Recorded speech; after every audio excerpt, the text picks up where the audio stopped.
Hey guys, tonight we're heading back in time to the damp, creaking decks of an 18th century sailing ship somewhere out on the Atlantic where the stars barely blink through fog and every wave sounds like a whisper of fate. You're there. You can feel the wood shift under your feet. The salt has turned your clothes stiff, your hands raw. And sitting just above the navigational maps next to a half-finished biscuit and a pewter mug of grog is a glass jar. Inside it, a single sullen frog looking thoroughly unimpressed with its career path. Yes, a frog.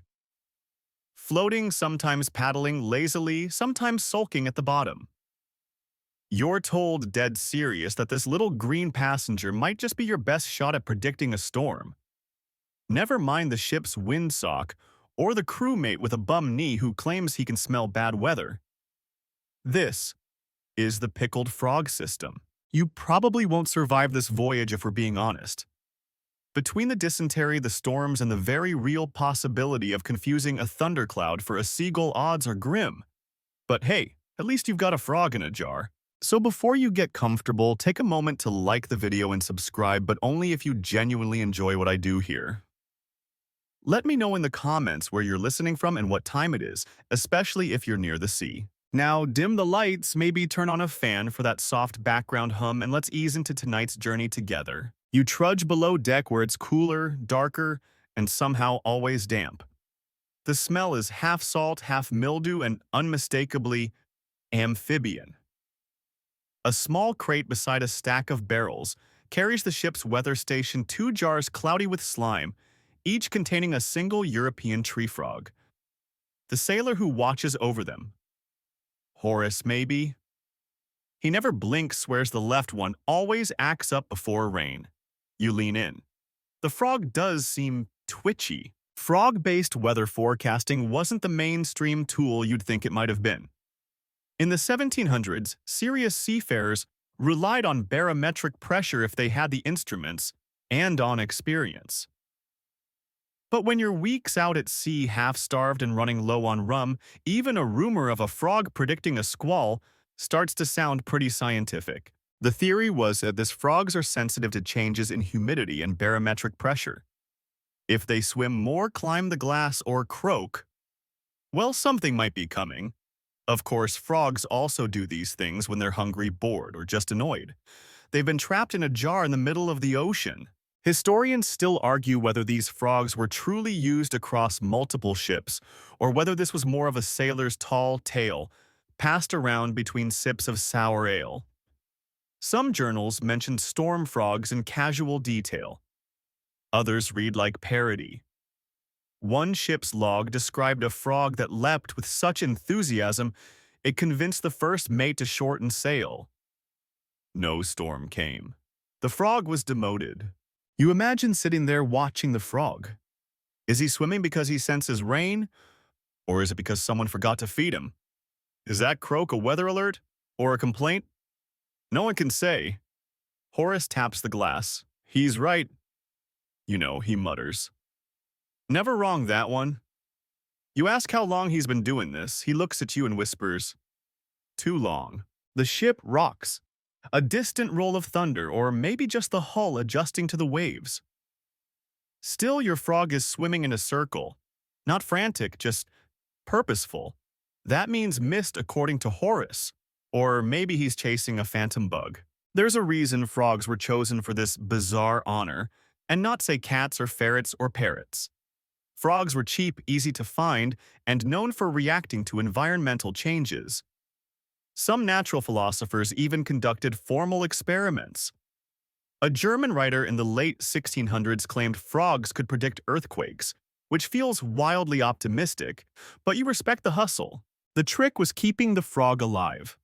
That meant fresh water, a breathable jar, a bit of moss, and occasional fly snacks. But let's be honest, standards varied. Some ships did it better than others. Some sailors, either by laziness or misguided experimentation, preserved the frogs in vinegar or alcohol, claiming their spirits still reacted to atmospheric shifts. Pickled prophecy, if you will, if you hear. The ethical implications were, of course, ignored. Frogs weren't crew. They were tools. You think of your own jarred friend, now he's just drifted up to the surface floating like a soggy leaf. Maybe he's asleep, maybe he's meditating. Or maybe as one midshipman once wrote in his diary, he contemplates the sins of man and the approach of rain. There's something comforting, though, about watching him. Like a tiny oracle trapped in gelatinous time. His blinking is slow. You start blinking slower too. You wonder who first thought to trust a frog with their safety. Some say it began in Central Europe where peasant farmers noticed frogs moving more before thunderstorms. Others point to Chinese rain ceremonies that included frogs as symbols of renewal and water. But turning that symbolism into a seafaring science that feels uniquely human. You shift your weight as the boat tilts. Your frog shifts too. Coincidence? Horace doesn't think so. He mutters, he feels it in his bones, same as I do. You consider asking the frog directly, but think better of it. The truth is, you're out here in the middle of nowhere, surrounded by water and sky and guesswork. And if a little green creature wants to help with the guesswork, who are you to object? The lantern flickers. A soft breeze slinks in through a porthole carrying the scent of coming rain, or maybe just salt. You watch your frog curl his limbs beneath him like he's waiting for something. You wait too. The frog didn't move all night. You're not sure if that's a good sign or a bad one, but Horace seemed pleased. Still water, he said over his breakfast of salted pork and hard biscuit, means a still sky. You squint out at the horizon. It looks calm. The sails hang like tired laundry, the ship barely creaks as it drifts forward. But you also know better than to trust calm seas. One wrong turn in the weather and this floating wooden apartment becomes a blender. The truth is, most 18th century sailors didn't put all their trust in frogs. The frog forecast was a backup plan, or maybe just a comfort. Because back then, weather prediction was more like weather storytelling. You watch the waves, you sniff the air. You compared today's clouds to last Thursday's. That was the science. Everything else was, well, desperate creativity. Take wind direction, for example. There was no Doppler radar. Instead, a sailor might lick his finger, hold it up, squint meaningfully, and announce east-northeast. Rain by supper. You'd think he was part wizard until it rained at lunch. Then there were the clouds. Wispy cirrus clouds. Fair weather maybe. Low, dark cumulonimbus. A bad sign, but again interpreting clouds wasn't a guaranteed science. One sailor's storm brewing was another sailor's nap opportunity. Historians still argue whether some of these early cloud classifications actually helped sailors make better decisions or just gave them better excuses when things went wrong. That's where the frog came in. You needed something, anything to break a tie between the clouds and the crew's gut. If two lookouts argued about the shape of the sky and the frog started swimming in anxious loops, well, guess who won? You remember reading the captain's log once that said, "We reduced sail at dusk, trusting the frog's unease." By midnight, the wind howled. Maybe he was embellishing, but then again, maybe not. You glance at your jar. Today, the frog is still sitting like a Buddha, unbothered. That's either great news or he's finally given up. The reliance on these strange tools wasn't just about desperation. It was about control. Out on the ocean, you have so little of it. You can't control the wind, the current, or the mood of the cook. But you can tap the glass of a frog jar and pretend that you're part of something, some system of clues and whispers the universe leaves behind for those who know how to listen. On some ships, it wasn't frogs. It was seaweed nailed to the mast. If it dried quickly, fair weather. If it stayed, damp storm. One captain swore by how fast his boots molded. Another relied on his parrot, who only screamed when the barometric pressure dipped below some invisible threshold. The Royal Navy, of course, rolled its collective eyes. Officers trained in the proper sciences didn't care for frog jars. But even they had to admit when your instruments broke, or when you never had any to begin with, a bit of folk magic started looking like practical wisdom. You head above deck. The sun is low and lazy in the sky. The sails ripple just enough to nudge the ship forward. Somewhere to the south, there's talk of a squall. You hear the bosun grumbling about pressure. You hear Horace whispering to the frog again. Show us something, eh, he coos. Be a good little weatherman today. The frog kicks lazily once. That counts apparently. You think about the frog barometer again. That one was a real thing, sort of. In Germany, a man named Jakob Leupold designed a contraption involving a frog, a miniature ladder inside a glass jar, and the belief that the frog would climb when rain was coming. The logic: frogs like damp weather, so maybe they sense it and start stretching for the air. No one could decide if it worked, but the idea spread. Some claimed their frogs were never wrong. Others said the only thing a frog could predict was when it was bored. Historians still argue whether Leupold's invention was serious science or an elaborate joke that got wildly out of hand. Either way, sailors adopted their own versions. Some skipped the ladder. Some added stones, moss, even coins, believing the frog's movements around the objects meant different kinds of weather. It became a kind of amphibian tarot. You stare at your frog again. He has turned around, slowly, with deliberate disinterest. You try not to read into it, but Horace grins. Ah, he's getting chatty, he says, as if that makes perfect sense. You want to ask what chatty weather means, but a shout interrupts you. Cloud bank port side. The deck springs to life. Ropes tighten. Eyes squint. The wind picks up a little, nudging the ship harder.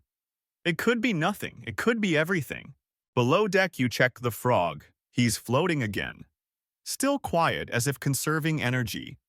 You wonder if he knows more than he lets on. You wonder if any of this matters, or if it's all just something to focus on in the long, uncertain hours between sunrise and shipwreck. You decide to believe in the frog.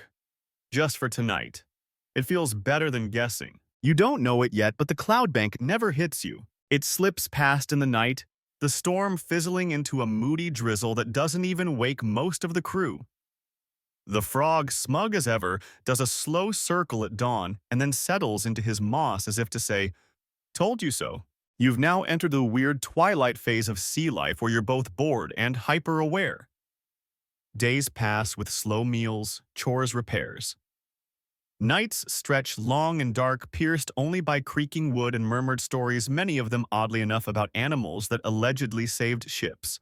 There's the tale of a monkey that screamed whenever land was near. The parrot that repeated a former captain's last words before each storm. The ship cat that once slapped a drunk officer awake just before a rogue wave smashed through his cabin.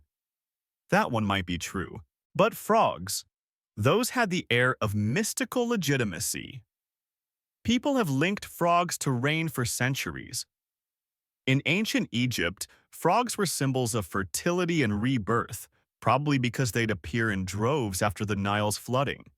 In South America, pre-Columbian tribes observed frog calls and patterns to mark their agricultural calendars. In Southeast Asia, rural farmers still listen to frog choruses before planting rice. The frog, as a prophet, that goes way back. Historians still argue whether sailors in the age of exploration picked up frog lore from these global cultures or if the frog superstition evolved independently across regions. It's entirely possible that when you stare at enough frogs long enough, you'll start to see patterns, especially when your survival depends on finding them. So here you are staring again. The frog blinks. You blink. Somewhere in the hold, a barrel leaks. A rat scurries by like it owns the place. The frog doesn't mind the rat. You, however, are starting to wonder if he does. It's easy to forget how little people knew about weather in the 18th century. The word meteorology existed, but good luck finding anyone with a working understanding of high and low pressure systems.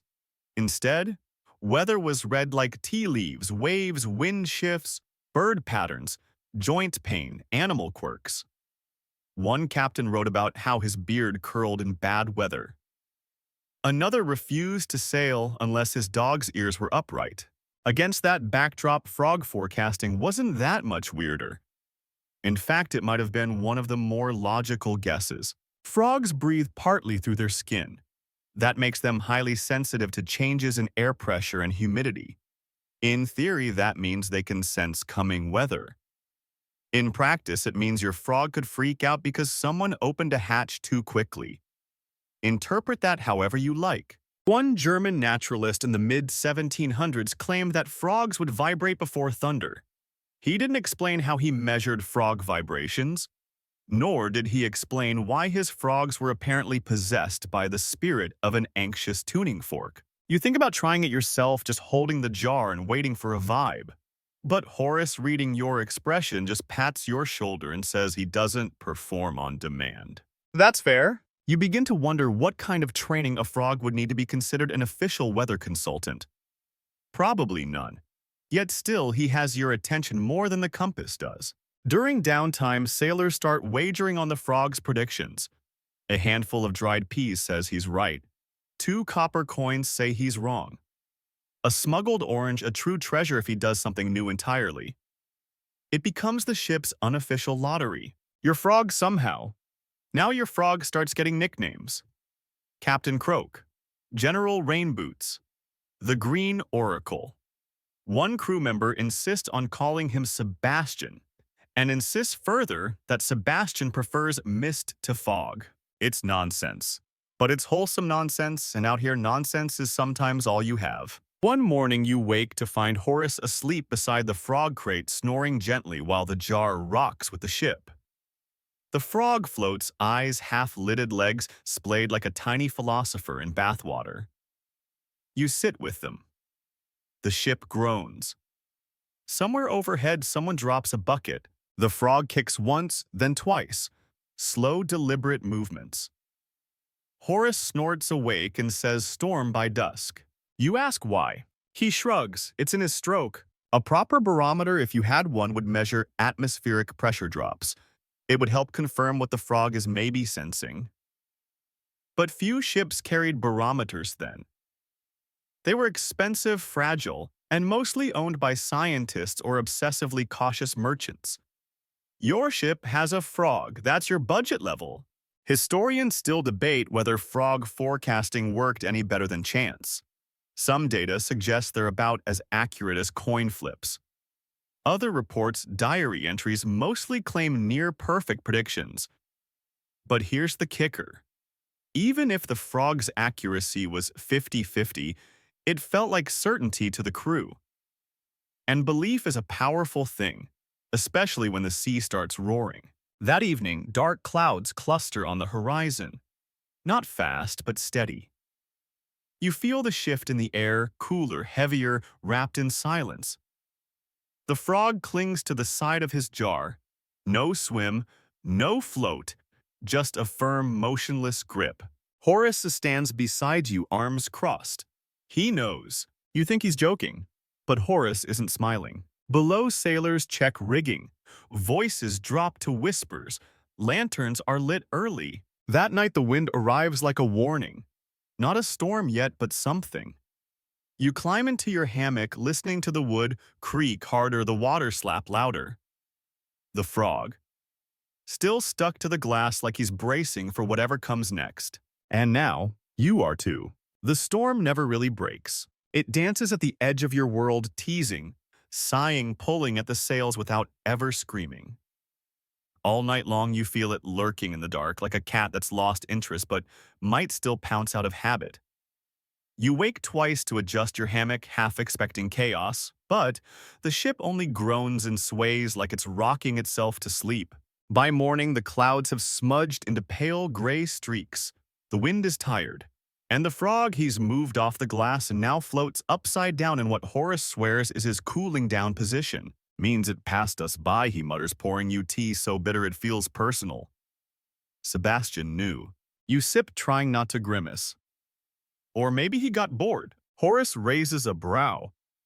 Or maybe you just don't speak fluent frog. It's a fair point. With the near storm behind you, life on board returns to its usual rhythms, if you can call them that. You scrub, you tie, you carry, you wait. You count days by biscuit textures and rat sightings. And when you get tired of thinking, you drift into observation. That's how the frog keeps pulling you back in. Because while the rest of the crew watches sails or stars, you find yourself watching him, watching how he adjusts his position when the temperature changes, how he sometimes floats diagonally when the humidity rises, how on particularly heavy days he tucks into the moss like someone bracing for a lecture. Historians still argue whether 18th century frog jar enthusiasts actually recorded this stuff or just pretended they did. One Dutch ship log from 1768 includes a detailed appendix of frog positions with corresponding weather notes. Another journal from a Spanish cargo captain simply reads, "Frog moved. Rain. Coincidence none." It's not exactly peer-reviewed, but you get the idea. It's in this strange pocket of quiet that you learn something new. Frog jars weren't always glass. Turns out some sailors used ceramic pots with wire lids. Others tried wooden enclosures with holes for air. The material didn't matter as much as the belief that the frog, if comfortable, would speak. One French merchant supposedly had a frog forecast system involving two frogs, one for wind, one for rain. If both frogs moved at the same time, he refused to leave harbor. You kind of admire that level of commitment. And then there's the ladder variant. Again, yes, that miniature ladder that obsessed 18th century naturalists. Some believed frogs would climb before rain and descend when the skies cleared. Others insisted the opposite. One Austrian pamphlet from the 1770s includes diagrams of frog ascension rates compared to rainfall intensity. It's essentially an early weather chart, powered by guesswork and amphibians. Historians still debate whether this latter logic caught on because of data or because people liked the mental image of a frog bravely scaling tiny rungs to deliver his damp forecast. Either way, you begin sketching one yourself on a scrap of sailcloth. Not to build it, just to see it. You show it to Horace. He nods with mock seriousness. We should get funding. Somewhere in all this frog watching, you realize what's really happening. You're becoming invested. And that's dangerous at sea. It starts with the frog. Then it moves to the stars. Then to the grain of the deckwood, the patterns in the water, the pace of the cook's footsteps. You start searching for signs everywhere because the sea doesn't explain itself, and sometimes you need an answer, even a silly one. Which brings you to the Daily Frog Report. Unofficial, unspoken, and wholly ridiculous, this becomes the crew's favorite ritual. One sailor each morning peers into the jar and gives a weather update in the frog's voice. It ranges from stoic, "Prepare for drizzle," "I hate drizzle," to flamboyant darlings, "Take in the sails." Storms are so passé. You laugh, you guess, you place bets. It's part superstition, part theater, and all comfort. Because even if the frog's predictions are nonsense, they give you something human-sized to hold on to. Something green and squishy and entirely removed from the violent indifference of the sea. It's not the first time animals have played this role. Across history, humans have looked to creatures for answers. Bees were consulted in Roman times before battles. Chickens were fed in ancient China to predict floods. Dogs in some indigenous American tribes were believed to sense earthquakes before they struck. The frog is just the sailor's version of this long, anxious tradition. And maybe there's wisdom in it. Maybe listening to frogs, really listening with patient attention, teaches you to watch the world more closely. To notice the wind shift 5 minutes before the sail snaps. To feel the deck's mood in the soles of your feet. Maybe in a way the frog isn't predicting the weather, he's predicting you. Your own instincts mirrored in his tiny pond-born body.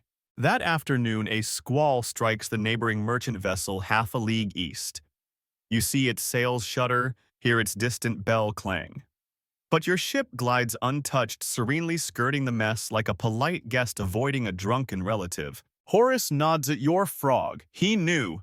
Of course he did. You still have no idea how. It's late afternoon when the frog does something strange. Stranger than usual, you mean? You're peeling what might be a very old apple or possibly a rogue potato when you glance over and see him standing.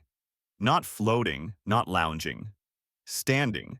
Upright front legs stiff against the jar wall, eyes locked on something beyond your comprehension. Horace stops mid-chew and leans in. That's new, you agree. It's unsettling. The frog has adopted the posture of someone about to deliver bad news, like he's composing an apology or rehearsing an opera aria about fog. One crew member swears the temperature drops right then. Another claims his knee clicks, which always happens before choppy weather. A third insists she heard thunder even though the sky is clear. Suddenly, the ship's mood shifts. In the 18th century, sailors were constantly on edge about invisible threats. Pirates, yes. Scurvy, obviously, but also phantom squalls, those sudden storms that rolled in without warning, flipped ships and vanished just as fast. No clouds, no signs, just a pressure change and chaos. That's what the frog is now warning of, according to popular consensus. Barometric anomaly, mutters Horace, stroking his chin. You don't think he knows what that means. You also don't think anyone else does. But the words sound official enough to spread across the deck in whispers. Historians still argue whether 18th century sailors had any real concept of barometric pressure, or if they just invented language to match the frog's behavior. It's hard to say. Some journals mention the air feeling full, or a hollowness behind the teeth. Both possibly descriptions of a pressure drop. But it's just as likely they were parroting each other, desperate to explain the unexplainable. Back in the jar, the frog remains statuesque. One leg trembles just slightly, like a leaf in the early moments of wind. That night, people lash extra ropes, not because of an order, just because the frog has created a kind of anticipatory inertia. You don't even know what you're prepping for. But the air is electric with readiness. You dream of green water. Not just green like algae or moss, but bright emerald like the frog itself has grown enormous and swallowed the ocean whole. You're rowing through it. The oars make no sound. When you wake, the sea is calm, glassy, suspiciously so. The frog asleep. Face down in moss. You're joking, you mutter. You built a suspense arc for that. Horace shrugs. He's dramatic. Let him cook. The days that follow are uneventful, but your brain won't let go of the frog's vigil. You begin asking questions you can't quite answer. Was it a false alarm? Or did he divert the danger with sheer amphibious confidence? You start noticing other odd sailor habits. A woman in the rigging who hums before lightning. A carpenter who knocks the hull twice every sunrise. A cook who refuses to chop onions if the gulls are loud. These aren't rituals, they're coping mechanisms. And maybe so is your frog. Humans are notoriously bad at accepting randomness, especially out here where randomness could kill you. So you latch onto patterns. You assign meaning. You take a frog stretch as an omen and a creak in the mast as an ancient whisper. You turn the chaos into narrative. One 18th century manual for gentlemen voyagers recommends keeping a beast of intuition aboard a cat, a toad, or even a crab if it's well behaved. The idea was that their behavior might reveal shifts in nature before the human senses caught on. Most naturalists dismiss this as quaint folklore, but it persisted all the same. Historians still debate whether this advice was tongue-in-cheek or sincere.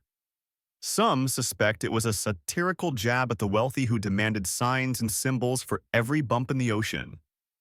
Others think it reflected a genuine belief in animal awareness, what today might be called early warning systems. Either way, you've adopted it wholesale. You now refer to the frog as your beast of intuition. Quietly, of course. No need to make it weird. Though it already kind of is. Because the frog begins developing a schedule. He's most active at dawn, least active afternoon. He swims more on humid days. He presses against the glass only when clouds form toward the west. You're not keeping a journal or anything, except that you are. It started as a few notes on the sailcloth scrap, but now it's a full-fledged frog almanac. Horace helps. He draws the little frog silhouettes. You try to stay scientific, but it's hard when your subject refuses to cooperate. One day, he spends 7 straight hours in the moss. You panic. Is he sick? Is he sensing something huge? Turns out he's just resting or being stubborn. It's hard to say with frogs. You remember a story Horace told earlier about a frog that refused to move for 3 days straight, then leapt dramatically just as a bolt of lightning struck the mainmast. You ask if it's true. He grins. I was drunk. But yeah, you never quite get a straight answer. By now, everyone's on the frog train, even the captain, who pretends not to care but always lingers a little too long by the jar. The frog has become a mascot, an oracle, a strange little thread tying the ship together in shared superstition. And just when you think the novelty might be wearing off, just when you suspect everyone is moving on, the frog starts digging. Not dramatically, not with flair, but quietly, methodically pushing moss aside, pawing at the jar's corner like he's late for a tunnel appointment. You and Horace lock eyes. Storm, he says. No clouds. Still. And somehow, you believe him. The digging continues into the night. You check the frog jar 5 times before bed. Each time he's burrowed deeper, half covered in moss legs, twitching, as if dreaming of escape or excavation. The movement is slow, deliberate, not panic, not play, purpose. Horace brings you a crust of bread and sits beside the jar like it's a fireplace. Some say they dig before rain, he offers. Others think it's a humidity thing. You nod slowly, chewing. Could be indigestion. Could be doom. It's unclear which answer you find more comforting. Back in the 1700s, frogs weren't just accidental weather barometers, they were considered deeply intuitive creatures. In some parts of rural England, villagers swore by storm frogs, which supposedly croaked louder and burrowed deeper when foul weather approached. A Swiss pamphlet from 1752 claimed frogs could sense thunderstorms 2 days in advance. Meanwhile, French farmers kept toads in buckets near their doors, interpreting their silence or restlessness like a kind of barometric Ouija board.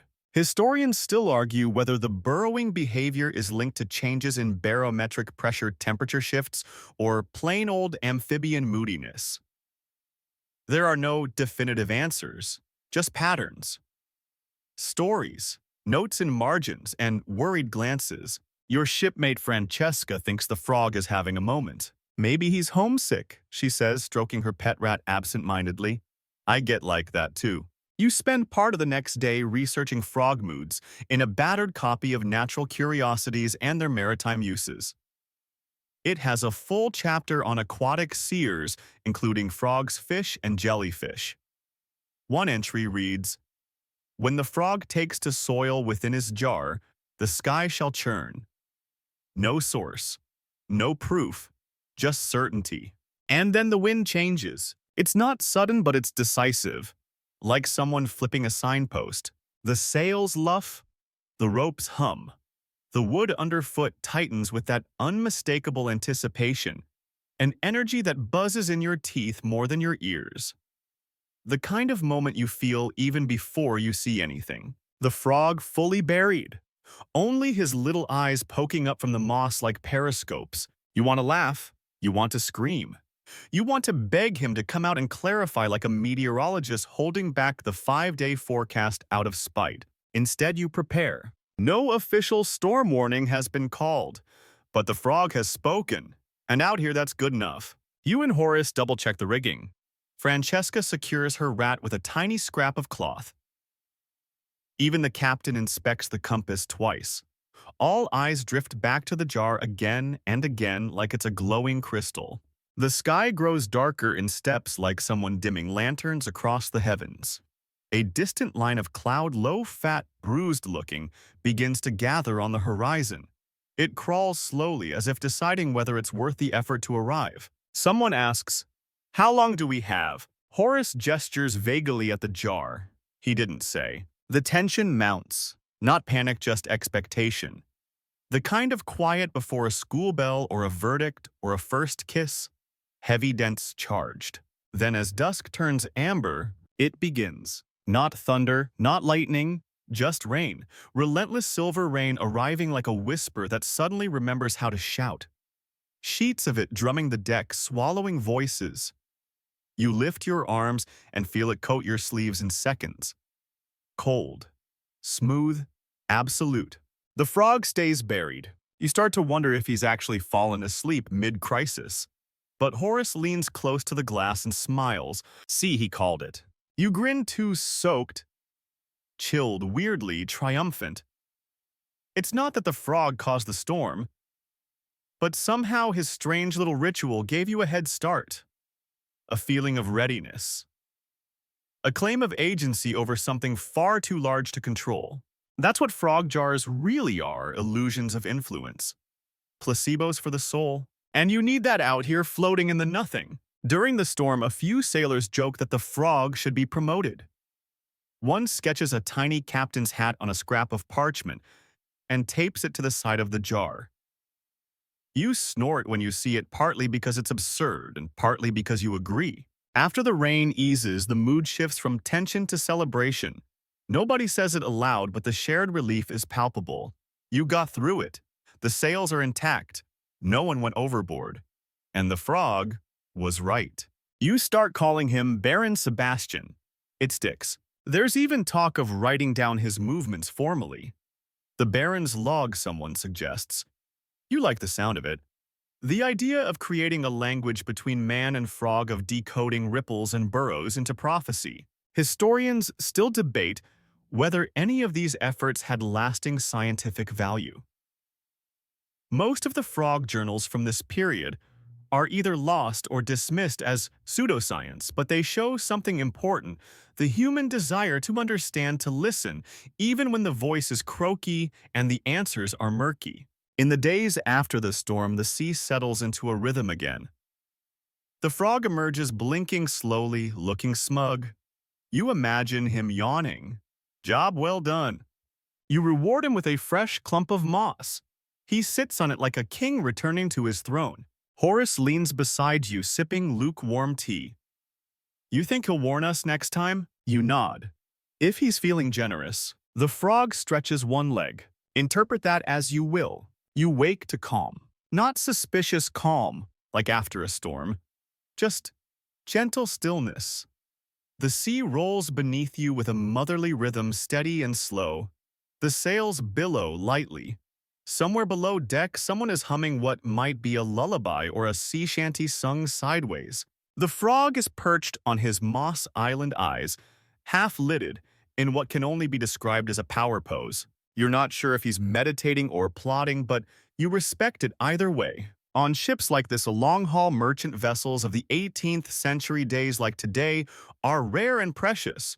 No storms, no crew drama, no inexplicable holes in the hull. Just long, aimless drift across a horizon with nowhere urgent to be. It gives you time to observe. That's when you notice something peculiar.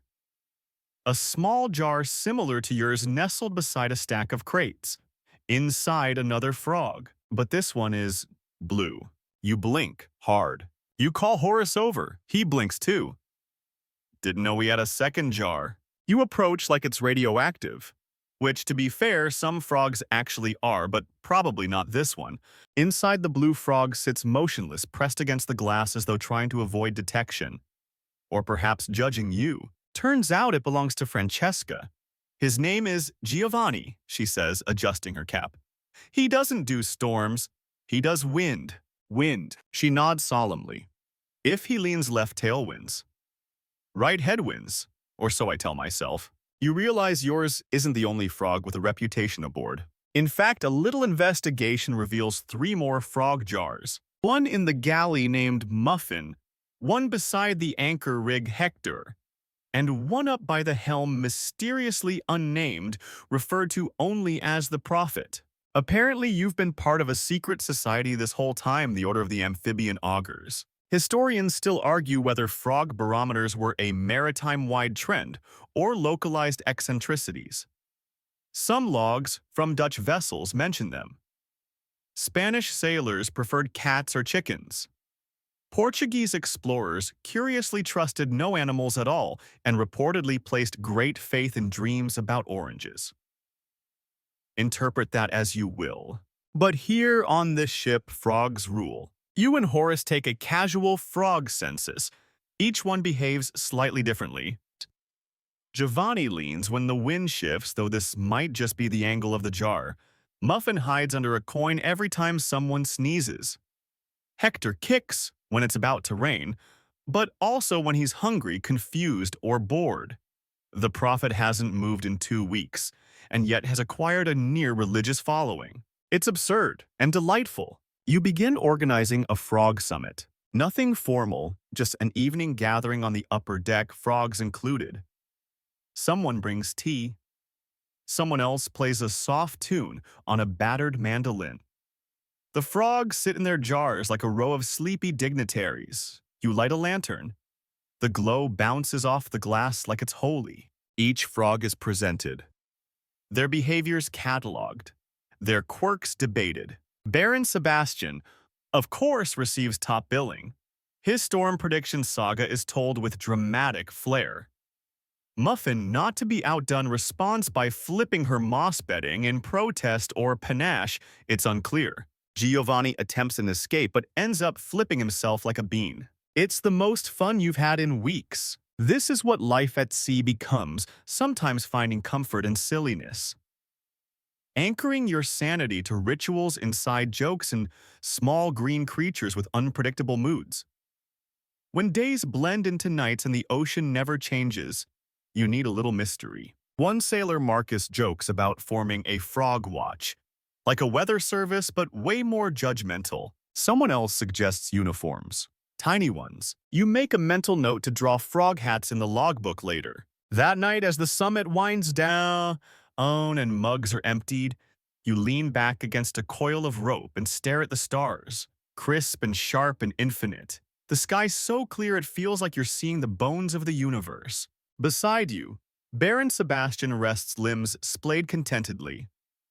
No omens, no prophecies, just a frog enjoying a breeze. And then he croaks, just once. A low, resonant sound that rolls through the quiet, like the first note of a lullaby. Everyone goes silent. Then Francesca nods, deadpan.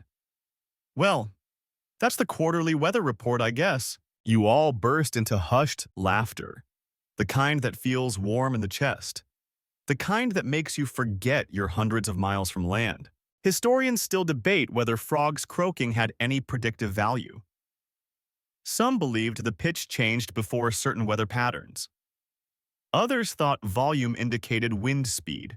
But most admit it was likely just frogs being frogs, loud when they felt like it's silent when they didn't. Still, you like to believe that croak meant something. Maybe it was approval, or boredom, or just indigestion. You don't really care. It felt right. As the last sailor leaves the deck, you remain watching the frog until your eyelids grow heavy.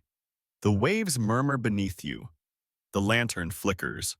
The frog blinks slowly. And in that moment, everything salt sea stars and the subtle shuffle of moss feels connected by one ridiculous, wonderful thread.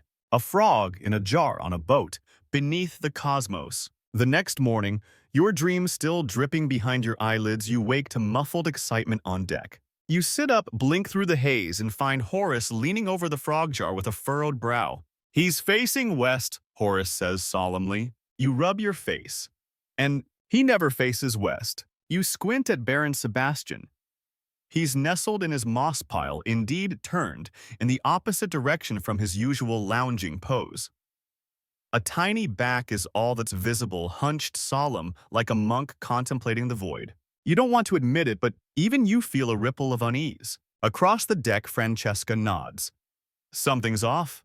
Giovanni's pressed flat against the glass. It's giving mild dread. You try to dismiss the growing buzz as sailor superstition, but the mood is undeniable.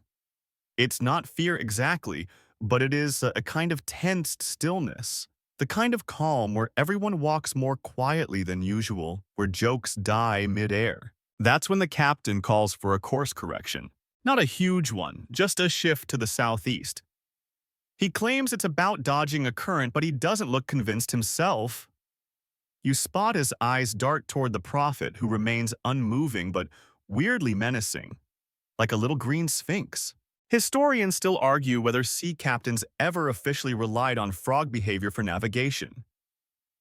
Most written logs omit such details likely to preserve reputations. But anecdotal notes in private journals suggest that more than one voyage turned or slowed based on a hunch or an amphibian posture. The day drags like honey. The sun is hot but indirect. You clean your boots twice. Horace makes bread from scratch out of boredom and the flour rations you're supposed to be saving. Francesca has a staring contest with her frog for nearly half an hour. Giovanni's worried, she mutters, "How do you know?" He blinked with both eyes at once. That's panic mode. You peer into your own jar. Baron Sebastian is tense, still facing west, one leg stretched, one tucked. You've now watched this frog more closely than you've ever watched a human being in your life. You know his patterns, his little pre-sleep shuffle, his post-meal squat. This isn't any of them. It's wait-and-see body language, like a dog sniffing something off in the air. Just after lunch, the wind drops, not dies drops, like it tripped and hit its head. Sails go slack. The ship slows to a crawl. The creaking of wood becomes louder than the water. That eerie, hollow silence returns, the one that makes everyone whisper even when there is no need. A breeze tries to return.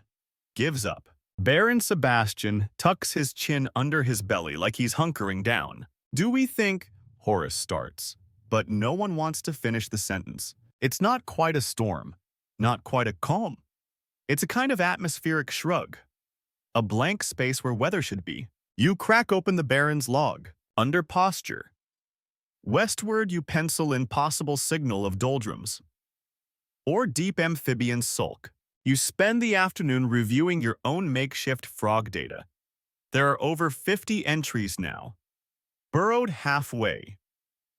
Storm next day, climbed glass-strong tailwind, slept under moss, no incident. None mention facing west. That night you host another frog council. Everyone arrives with their jars and their theories. Hector's owner insists that right-leaning means incoming fog. Muffin's handler thinks moss flipping predicts moon phases. Francesca is working on a full hypothesis linking Giovanni's glass pressing to electromagnetic anomalies. It's ridiculous, beautifully so. Overhead, the stars smear across the sky. No wind, just frog gazers and soft chatter. Someone sketches a chart called Barometric Froggery Vibes-Based Weather Systems since 1720. It has a tiny crown next to Baron Sebastian's name. You drink weak tea and record a new theory.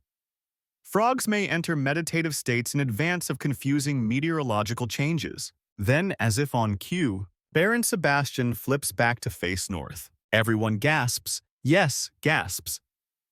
For a frog movement. The breeze returns barely gently. A whisper of salt and motion. You'd mock it, but you're too relieved. Horace salutes the jar. "Welcome back, Baron." You're not sure if the frog just yawned or blinked slowly in disgust. Either way, he's done his part. Historians still argue whether any of this was truly predictive or just deeply human pattern-seeking, the brain trying to draw constellations out of coincidence. But out here, where the sea is too wide and your control too small, pattern-seeking feels like survival. So you believe, even just a little. By morning, the wind is steady. The crew's steps are lighter. The deck feels less like a question. Baron Sebastian is asleep in his moss pile, snoring. Or maybe that's just a frog's way of existing. You close the Baron's log for now. He's earned a break. It's been a week since the wind vanished and returned like a moody ghost with commitment issues. Since then, the weather's been oddly consistent. Too consistent, in fact. The sea's so flat it's practically polished. The sky's been the same shade of cloudless blue every single day, like someone painted it once and then forgot to update the file. You glance at Baron Sebastian. He hasn't moved in 3 days. Not even a twitch. At first, you chalked it up to a deep nap, maybe frog hibernation. But now, with Horace knocking gently on the jar and Francesca waving pieces of dried fruit nearby, like she's luring a noble beast, it's starting to get concerning. Maybe he's transcended, Francesca suggests. Transcended what you ask. Us, this plane. The need for small, pointless movements. You squint. Or maybe he's just tired. Giovanni is similarly lethargic. Hector hasn't climbed anything in 2 days. Even Muffin, normally a moss-flipping maniac, is just curled up like a rolled leaf. It's a ship-wide frog slump. The prophet remains inert, of course. But his silence is now being interpreted as divine commentary on the other's failure to commit. Maybe the weather's too boring, someone murmurs. And you can't help but agree it's peaceful. Suspiciously peaceful. Historians still argue whether extended periods of good weather at sea were actually cause for unease. For sailors, too much of anything one calm sun was rarely comforting. They preferred rhythm, patterns, predictability, and this endless placidity. It's like staring at a still pond and waiting for a ripple that never comes. You try to pep talk the Baron, hold the jar gently. Buddy, it's okay to blink. Nothing. You check the moss for dryness. Replenish the water. Add a tiny pebble for ambiance. Still no sign of life. Horace even tries tapping out a little frog jig on the deck with his boots. It earns him a raised eyebrow from Francesca and absolutely zero frog reaction. The crew has started whispering. No one's saying it, but you all feel it, a collective anxiety wrapped in glass jars and tiny, motionless green bodies. Then one night, on what must be the 5th day of still skies, you wake to the sound of rain. Not storm rain, just a soft patter. You bolt upright and rush to the jar. Baron Sebastian is standing. Not climbing, not pacing. Just standing. Like a man on a balcony watching his kingdom get wet. You grin. Rain. Light, polite rain that taps the sails like a nervous drummer. The sea perks up. The ship hums. The next morning, everything feels a bit more alive. Giovanni wiggles. Muffin headbutts her moss. Hector climbs the anchor chain for no discernible reason. Even the prophet has shifted slightly. One leg is now an inch to the left. You record it dutifully. Prophet repositioned limb. Possibly omen or leg cramp. The Baron, of course, is back to his usual self. He refuses to respond to any food bribes, but does peer judgmentally at Horace for a full minute after a loud sneeze. Think the frogs fixed it, you ask? Horace shrugs. Maybe they were buffering. The theory of amphibian buffering, now a running joke among the crew, catches on. The idea is that frogs need to pause periodically to process incoming atmospheric data. You don't buy it, but you want to. Besides, there's something comforting about pretending your travel fate rests in the hands or feet of sleepy swamp creatures with no concept of schedules. Historians still argue whether the calm periods between storms were more mentally taxing than storms themselves. Some logs describe sailors going a little stir-crazy during endless, uneventful days, pacing, arguing, dreaming about phantom islands. One even reportedly held a trial for a coconut accused of whispering slander in the night. In this lull, your crew has chosen frogs, and honestly, that feels healthier. Someone creates a frog leaderboard. It's drawn in chalk on the back of a supply crate. Baron Sebastian is in the lead, of course. Muffin is second for dramatic flair. The prophet is ranked eternal mystery. Giovanni hovers somewhere in the middle, labeled most improved. You find yourself defending the Baron's crown against a rising Hector fanbase. He climbed the crate, man, Marcus argues. That's vertical ambition. You point at your jar. My guy predicted a thunderstorm with a leg twitch. Eventually, it turns into a full-blown talent show. Each frog is presented with a small object, a string, a pebble, a beetle wing. Their reaction or lack thereof is scored. It's absurd, glorious, the kind of pointless theater that holds fragile minds together after weeks on the water. Baron Sebastian is unimpressed by every object, including a particularly shiny spoon. You call it tasteful restraint. Giovanni licks the spoon. That earns points for initiative. Later that night, you lie on the deck arms behind your head, stars pulsing overhead. The rain has stopped. The sky has cleared. There's a clean smell in the air. Beside you, the Baron rustles slightly in his moss. You don't know what he's thinking, if frogs even think in the way you hope they do. But something about the rhythm of his tiny sleeping breaths matches the rocking of the ship. Like he's in tune with something ancient, something wet and wide and weird. And maybe you are too. The next morning begins like a watercolor. Mist hanging low, sails drooping just enough to remind you that air has weight and the faint scent of brine settling on everything like dust. You wake slowly, not because of urgency, but because nothing urgent has happened in days.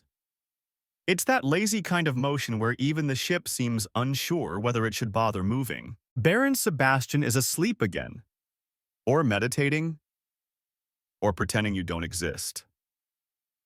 At this point, your relationship has entered the seasoned roommates phase. Mutual respect, infrequent eye contact, no unnecessary noise. You sit cross-legged on the deck, watching the mist coil around the rigging. It's eerie. Beautiful, but eerie. Francesca pads up beside you, cradling Giovanni like a sleeping baby. Look, she says. You follow her finger and notice something you haven't seen in weeks. Birds.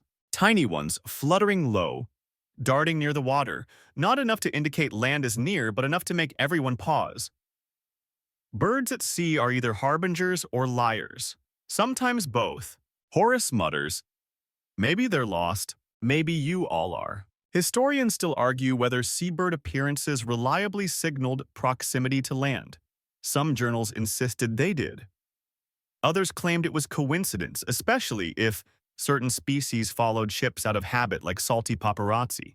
But in a world of dead reckoning and astrolabes, birds, even inconsistent ones, felt like divine breadcrumbs. And just like that, the Frog Council calls an emergency meeting. Everyone gathers around the supply crates. No one calls it by name, but the tension is real. It's been too quiet for too long. The wind's not absent, it's indifferent.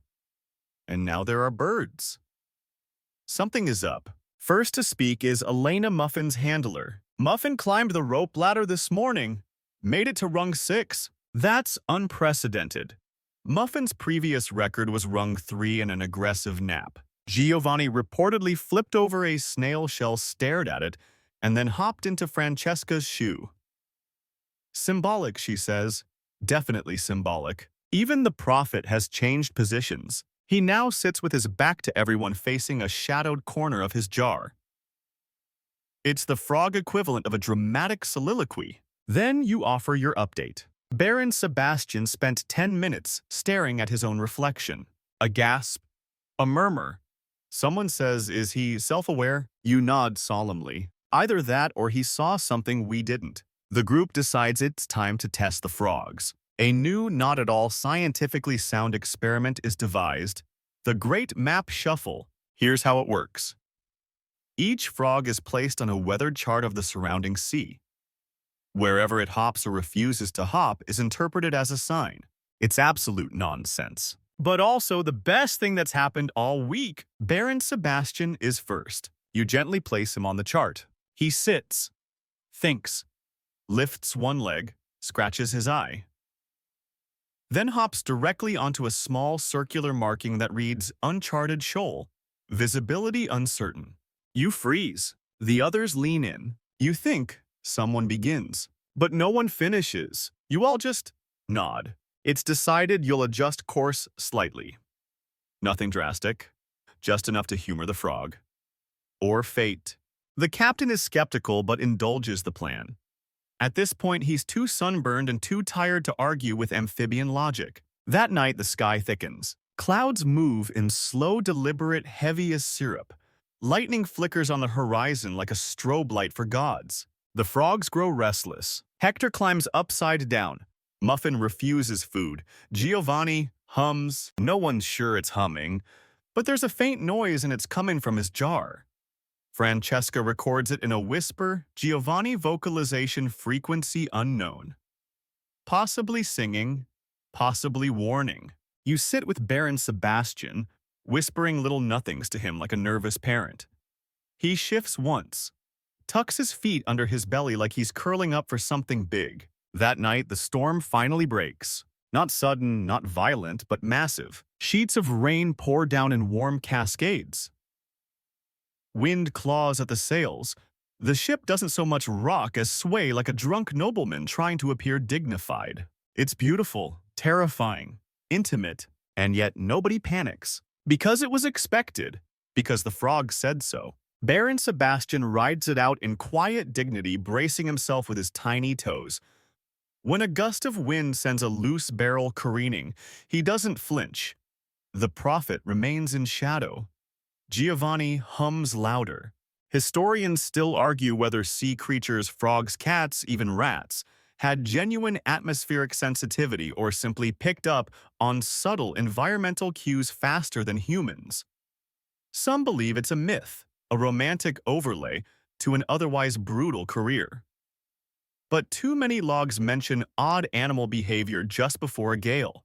Too many coincidences, maybe. You ride out the storm in a corner of the galley, the Baron nestled safely in his jar on your lap. Lightning dances across the portholes. You feel small, insignificant in the grand wet orchestra of ocean and sky, and yet comforted.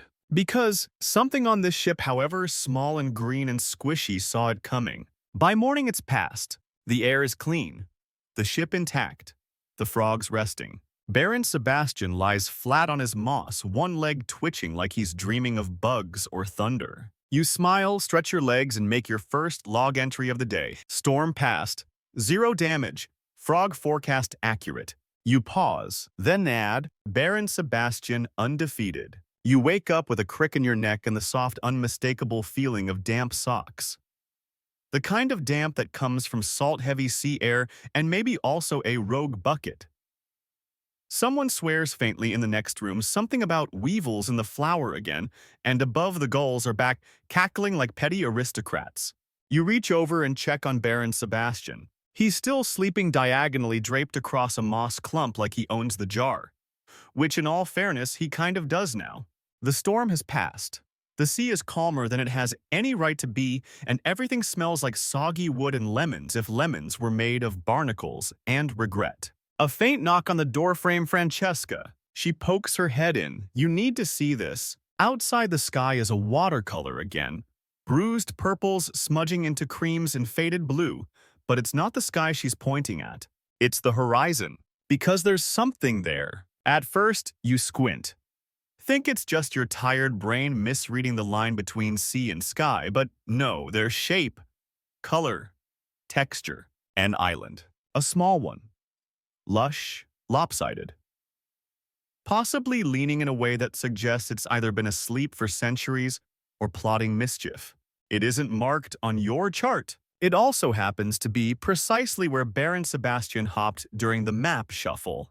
The deck erupts into murmurs. Maybe it's just a sandbar. Maybe it's cursed. Maybe it's lunch. That last one came from Marcus, who has never trusted dried ship biscuits and is convinced every patch of green in the distance could be hiding mangoes. Historians still debate the frequency of unmarked islands during the 18th century. Some were genuine discoveries. Others were mirages, exaggerated shadows, or even misidentified clouds. Still, a few explorers claim their animals, especially frogs, dogs, or parrots, acted strangely before stumbling upon unexpected land. The crew lowers a rowboat. You, Francesca, Horace, and the frogs naturally are voted most likely to embark on a mildly unwise expedition. Muffin rides in Francesca's lap, clutching a shredded leaf like a talisman. The row across is strangely quiet. No one talks. You can hear the water slosh against the hull, can feel the humidity thickening as the landmass looms larger. Baron Sebastian in your lap presses a foot to the glass, watching. Then landfall. You step onto warm sand. It gives a little like it's unsure it should be walked on. The trees rustle with a breeze you didn't feel moments ago. The air smells sharper here, green and alive and slightly sour like pickled fruit left out in the sun. Welcome to Frog Island, Horace mutters. You decide not to correct him. Exploring cautiously, you find signs that something or someone was here once. Not recently, but long enough ago that vines have crept over everything like nature's forgotten curtains. A stone circle half collapsed. Scratched markings in the bark of a wide, twisted tree. A single shoe. You stare at it for a long time. Francesca leans in. Left foot. That means something, right? It does now. Muffin leaps from her lap and disappears into the underbrush with surprising speed for a moss enthusiast. You follow, and find him crouched frog squatting beside a still pool. Not water, thicker, like syrup. Clear enough to see your reflection warp just enough to wonder if it's actually yours. The prophet's jar is placed gently nearby. You didn't put it there. Nobody did. And yet, there it sits. On a mossy rock, unmoved, undisturbed. The prophet inside has turned completely around, his eyes wide open, gazing not at you but directly into the pool. Giovanni lets out a single chirp. The rest of the frogs silent. You feel it in your chest, that faint pressure, like the air's too full. Like something ancient just breathed in. Historians still argue whether sailors experienced what they called island madness. Long voyages mixed with poor rations and saltwater dehydration often led to vivid dreams, obsessive behavior, and overinterpretation of meaningless shapes. But the number of logs referencing feeling watched on unnamed islands, surprisingly consistent. Francesca touches your shoulder. I think they've been here before, she whispers. Not these frogs, but frogs like them. You want to ask what that means, but the words catch. The prophet stirs, then leaps into the pool. A tiny splash, ripples, then stillness, panic. Maybe. But the frogs don't move. Not even Muffin. Baron Sebastian presses once again to the glass as if nodding. Then you hear it, the faintest rumble. Low, like the island exhaling. You scoop up the prophet's jar, now empty. It's warm to the touch. Horace says, "We should probably leave now." You nod. No one argues. Back on the rowboat, no one speaks. Even the oars are quieter than usual, like the water's too reverent to slap. Baron Sebastian sleeps. Muffin watches the retreating shore with solemn gravity. Giovanni hums again. The prophet's jar sits in your lap, still warm. You don't know what happened. Not really. You just know that the frogs knew. And now the island knows them. Back on the ship, you expect questions. Demands. At the very least, a raised eyebrow or two. But instead, everyone's quiet. Not the suspicious kind of quiet, more like the kind reserved for churches, libraries, and rooms where someone just said ghost. The captain meets your gaze as you step aboard, wet sandals squelching. He doesn't ask what you found. He just nods once and gestures toward the galley as if to say, "Go sit." We've all earned a banana. You do. You all do. Horace finds a crate of citrus that wasn't moldy. Francesca makes tea. Someone lights a lamp, though it's midday. The light flickers like it's not sure whether it's needed. You clean the prophet's jar. Rinse it with fresh water. Dry it carefully. Place a small stone inside just to keep the weight honest. You leave it on the table for a while. Everyone walks around it with unusual reverence, like it's become a relic. Baron Sebastian doesn't stir for hours. When he finally does, he doesn't do anything grand or dramatic. He just stretches. One leg blinks twice and settles onto his moss with the air of a general returning from a long campaign. There's no doubt now he knew. And whatever the prophet saw in that syrupy pool wherever he leapt to, it was part of something older. Something frogs remember, even if sailors don't. Historians still argue about what they call the liminal instincts of animals at sea. Certain creatures, frogs, cats, pigs, seem to respond to environmental shifts in ways that suggest a form of memory encoded not in their minds but in their bones. Some dismiss it as myth superstition. Others insist it's proof of an ancient primal radar we humans have long since silenced. Francesca starts sketching the island from memory. She gets the lopsided ridge perfect. The rock pools, the gnarled tree with the shoe. You add a note at the bottom of the page. Location unknown, frog verified. Mark with caution. Later that night, the crew gathers on the upper deck. No reason. It's just nice. The air is still, warm. The stars are out, And they're not shy about it tonight. They shine like someone cleaned them with vinegar. The frogs rest in their usual jars, but something's changed. Muffin now shares her jar with a second moss patch. Giovanni has arranged pebbles in a spiral. Baron Sebastian has repositioned his twig diagonally, a power move. Someone starts humming. Then someone else joins in. No song, just tones, echoes of the ship, the sea, the frogs. You sit with your back against the mast and let the rhythm of the water sway through your spine. Francesca says softly, "What if the island wasn't a warning?" You glance over. What if it was an invitation? You think of the prophet leaping without fear, of the syrup pool, of that strange warm air. And you wonder, maybe it was. Maybe it's always been frogs and storms and lost maps and whispers you're not supposed to understand. Maybe that's the point. The next few days blur. The wind returns slow and steady like a lazy waiter finally bringing your order. The sails fill. The ship slides across the sea like it never knew hardship. Rations improve slightly. The cook discovers a second layer of hardtack that isn't weevil-infested. There's even a lemon which the captain slices ceremoniously and passes around like sacred communion. And yet through it all, the frogs remain the constant.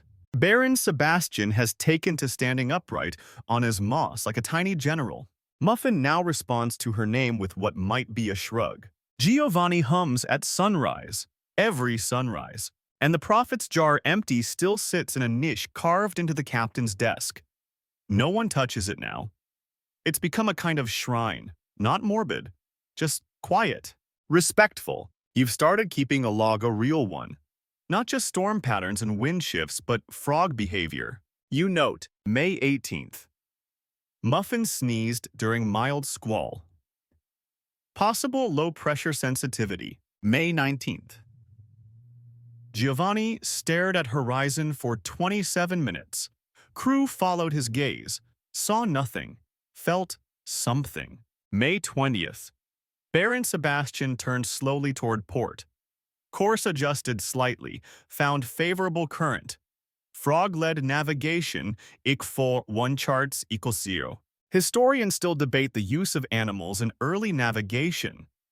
While cats were valued for vermin control and dogs for morale, frogs were often overlooked except in strange isolated incidents involving weather predictions and curious omens.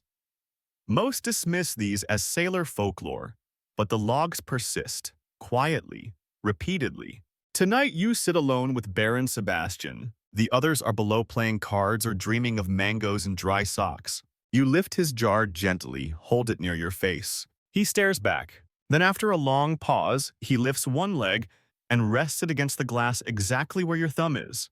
A gesture, or a coincidence, or maybe a nod from one old sailor to another. You whisper, "We're listening," and somehow you know he heard you. Days pass, in that soft, unmeasured way they tend to at sea, each blending into the next like brushstrokes in an old oil painting. The horizon stops feeling like a destination and starts feeling like a polite rumor always out there but never in a hurry to prove it.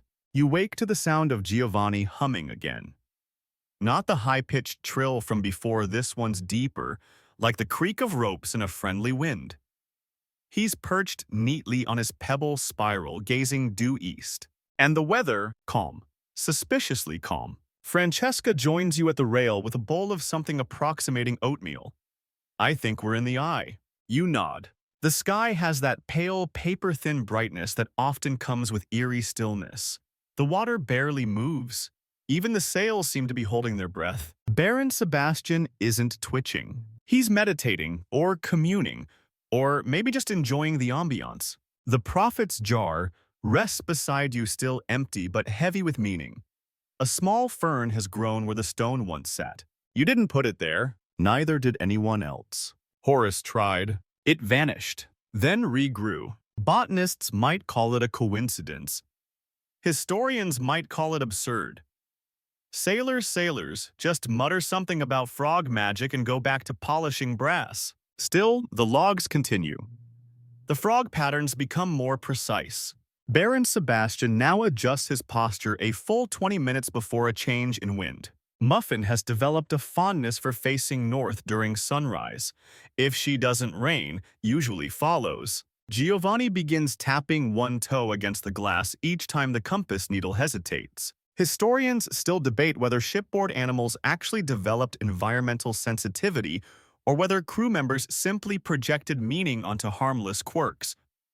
But when the frogs start predicting the tides with spooky accuracy, even the most skeptical sailor begins keeping closer watch. The crew adapts. They begin consulting the frogs before changing course, before setting anchor, before deciding whether it's a two-socks day or a barefoot one. You try not to say the word oracle out loud, but it slips in your thoughts more than once. The captain, pragmatic as ever, simply redraws the ship's crest to include a small frog on the prow. For morale, he says. No one laughs. Not because it isn't funny, it absolutely is, but because the gesture feels right. The sea itself seems to soften in response. The days stretch longer. The clouds move in languid swirls. Even the gulls lose their sharpness, their cries turning almost tuneful. At night, the stars return in full orchestration. You lie on the upper deck, Baron Sebastian beside you in his jar, as the constellations drift overhead like lazy gossipers. Francesca plops down next to you, pointing up. See that one? You squint. It's called the Amphibia regia, the royal frog, supposedly visible only during calm seas and good fortune. You raise an eyebrow. You make that up. She grins. Of course I did. But it's there now, so it counts. You name another cluster, the jar carrier, another moss beard. Soon, the entire sky is populated with your invented frog lore. Each constellation, another reminder of the strange trust that's grown between you and your slippery companions. You don't quite believe in magic, but you've started to believe in meaning, even if that meaning sometimes involves Giovanni's hiccups indicating a pressure drop. The next morning, something peculiar happens. Again, Baron Sebastian leaps from his jar. This wouldn't be noteworthy except he lands directly in your cereal, and he stares at you. Hard. You tilt your head. What? He blinks slowly, then literally turns toward the helm. You follow his gaze. A fog bank, thick, rolling in fast, the kind that eats sound and light like popcorn at a puppet show. The captain issues orders. The crew scrambles. Sails are reefed, lanterns lit. You keep Baron Sebastian close. He remains calm. Muffin hums quietly. The prophet's jar glows faintly. No one can explain it. It just does. You drift into the fog. It hugs the ship like a long-lost relative, too affectionate, mildly damp, and clearly uninvited. Visibility drops to near nothing. Voices become whispers. Footsteps sound wrong, and still the frogs remain composed. Then a bell. Not from your ship. Another. Fainter. Francesca grabs your sleeve. We're not alone.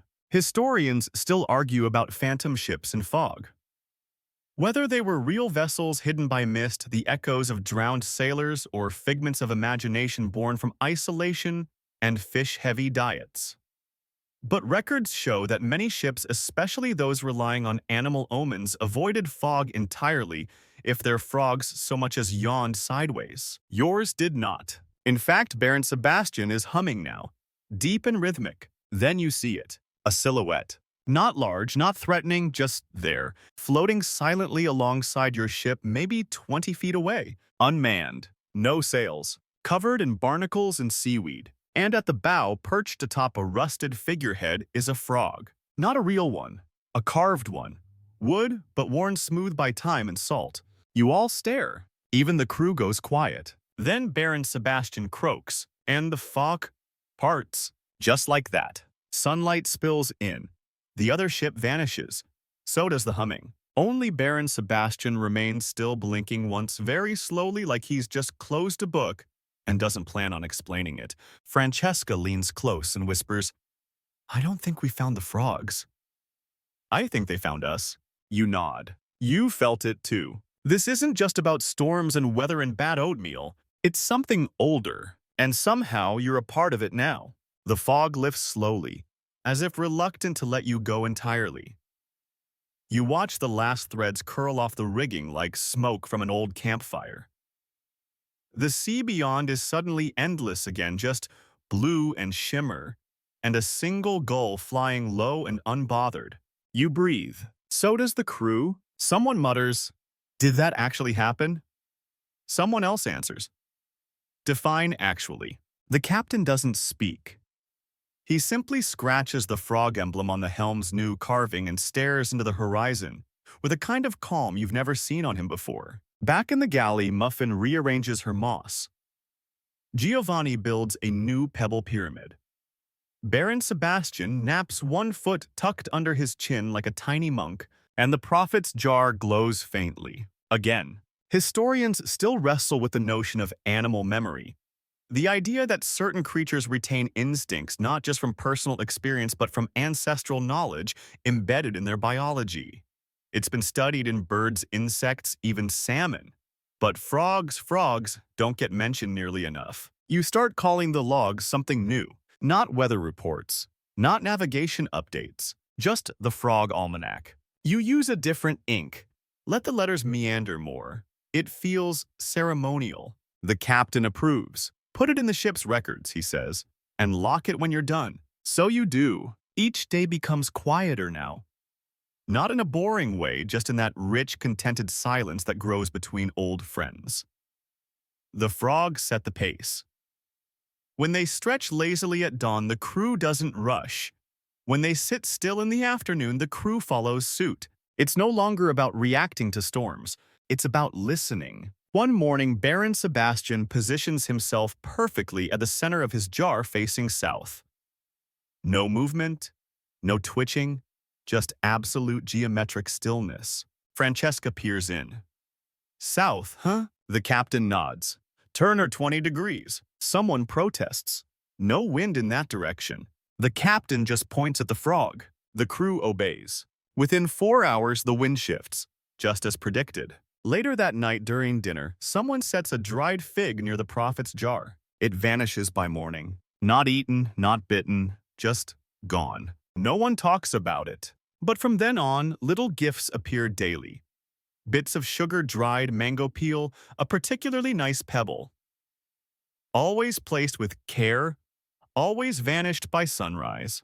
The fog never returns. Instead, the skies offer a tapestry of gentle weatherlight rain. When you need fresh water, cool winds when the sails sag. No storms, no squalls, just the steady rhythm of a sea that seems almost pleased with you. The frogs begin to hum at night, soft musical sounds that rise and fall like lullabies. The crew sleeps easier. Dreams soften. Even Horace, who once claimed he hadn't dreamed in 20 years, starts mumbling about lavender clouds and giant feathered ships. One evening, Francesca tells a story. Not a sea story, a land one. Back in the old kingdoms of the Sahel, she begins, there was a tribe that worshipped frogs. You raise your eyebrow. Worshipped. Well, not in the flashy golden statue sense. More like honored. They believed frogs were the memory keepers of the earth. Every croak was a history being told. A flood remembered, a drought warned against. She sips her tea, and they say that before planting anything corn rice, even just a flower, they'd place a frog nearby. Let it sit. If the frog stayed, they'd plant. If it hopped away, they'd wait. You glance at Baron Sebastian, still, solid, guarding. You nod slowly. Smart people, very, she agrees. Their crops were better than their neighbors, lasted longer too. Historians still argue whether such stories are literal or metaphorical, whether the frogs actually influenced farming or whether people simply grew more attentive in their presence. But there's one consistent thread across regions, empires, even centuries. Frogs appear where change is brewing. That night you dream of a frog choir, hundreds of them. Not croaking, but harmonizing. The song they sing is in no language you know, but somehow it makes perfect sense. You wake up feeling like you've just finished reading an epic poem and forgotten every word of it. And yet the feeling lingers. Peace, understanding, belonging. The next morning you find Francesca staring at the map. Not your usual one. This one's old, water-stained, nearly translucent in some places. She taps a small, unmarked island. We're close. To what? She glances at the prophet's jar. I think it's time. That afternoon, the horizon changes. The water goes still, then stiller. So calm, it looks like oil, like obsidian. Like the sea has stopped pretending to be wild and decided instead to mirror the sky. Baron Sebastian presses both hands to the glass. Not scared, just ready. The ship approaches a stretch of reef shaped like a question mark. Beyond it, a tiny green lump, hardly an island, more like a floating thought. It's the same island from before, the one with the syrup pool, the gnarled tree, the shoe, but it's not exactly the same. The air is warmer, the colors richer. The pool glows faintly from within like the embers of an old fire just rekindled. The captain drops anchor. Silently, Francesca steps forward with the prophet's jar. You follow. The moss inside has spread now. A full bed. A tiny landscape of its own. She places it by the edge of the syrup pool and whispers, "Welcome home." A breeze rises, and something shifts. Not in the island, in you. Like a memory long forgotten now sliding gently into place. You kneel beside the pool, and for the first time you hear it. A song. Not from the frogs, not from the sea, but from the island itself. Low, warm, calling. You kneel there for longer than you realize, the syrup pool flickering with faint ripples that don't seem caused by wind or touch. Just breath. Like the island is gently exhaling in rhythm with you. You don't question it, not anymore. Behind you, the crew moves slowly, reverently, like guests who've stumbled into a holy place without quite meaning to. No loud voices, no orders, no mutiny jokes, just the shuffle of boots on soft sand and the creak of wooden crates being unloaded with unusual care. Francesca doesn't speak. She simply lifts the prophet's jar, sets it in the crook of the gnarled tree's roots, and steps back. Inside the jar, the prophet remains perfectly centered, eyes half closed, limbs spread wide like a meditating sage. The moss now pulses faintly beneath him, just the tiniest rhythm like a heartbeat you can almost hear. Captain stands beside you, clears his throat. You both watch the frogs. A few of them, Baron Sebastian among them, leap from their jars without hesitation, landing softly in the syrup-colored soil. Muffin takes her time examining a nearby leaf as though grading it. Eventually, even Giovanni makes his debut, performing what can only be described as a dismount pirouette. They form a rough circle, then they wait. So do you. Historians still debate the purpose of similar amphibian behaviors noted in various cultures. Some say these movements are coincidental, driven by warmth, light, or pheromones. Others argue that frogs, particularly when gathered, exhibit low-frequency vocalizations imperceptible to human ears, but essential to their form of communication. One theory long discarded by mainstream academia, but whispered among certain fringe ethnobiologists, is this: frogs remember the shape of places, not just the terrain, the meaning, the energy of an island that once welcomed them. And if they return and recognize it, they become still, as if relaying a message home. The rest of the crew begins assembling a kind of circle, improvised from barrels, sails, lanterns, and rope.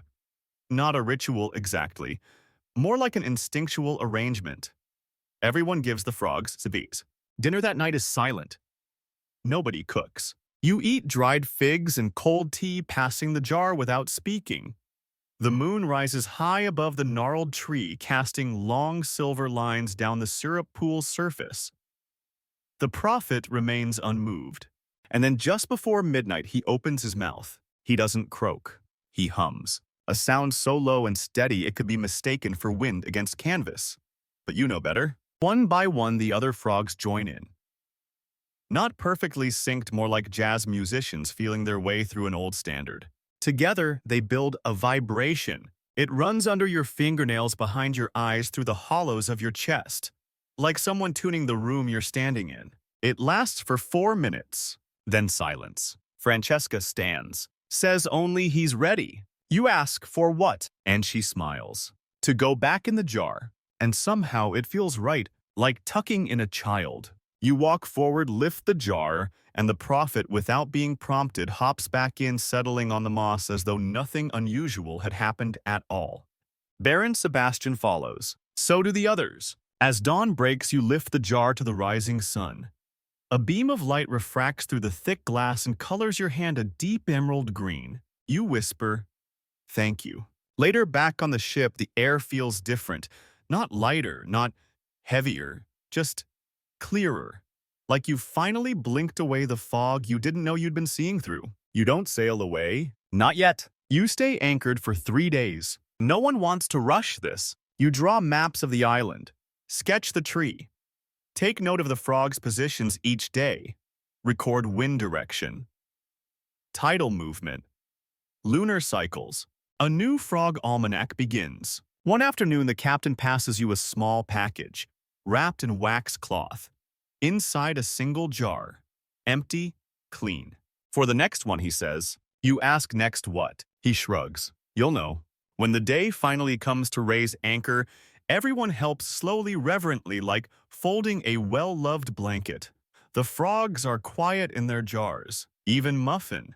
The ship turns west. You don't look back. You don't need to, because something in you has changed. There's a calm now, a steady drumbeat beneath your skin that says, you've seen it. You were part of it. You listened. And as the sails fill with a soft, cooperative wind, you realize something else. This wasn't about frogs. Not really. It was about paying attention to the small, the overlooked, the weird, the whisper in the noise. The lesson was never in the storm itself. It wasn't how you noticed the frogs before the storm came.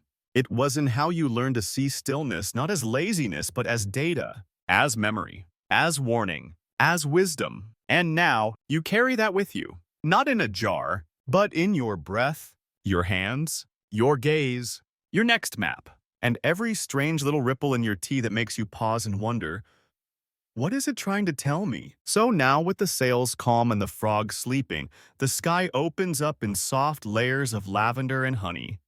The sea cradles the ship like a lullaby, and every creak in the timber sounds less like age and more like wisdom settling in for the night. You lean against the mast, eyes, soft heart even softer. You can still feel the weight of the prophet's jar in your hands. Warm glass moss, breathing slowly beneath him. You picture that little gnarled tree and the glowing syrup pool, still there in the quiet distance, waiting without waiting. The crew has gone quiet too. One by one, hammocks sway. A mug rolls gently across the deck, bumping once, twice, then resting. The night doesn't rush. The stars take their time.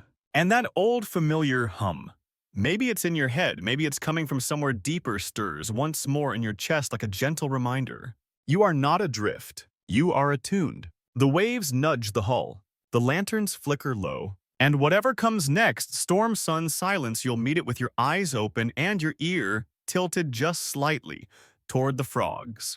Sleep now, sailor. Dream of moss, of maps, of things that hum before they speak. And in the distance, across the syrup-colored horizon, a new island waits for you.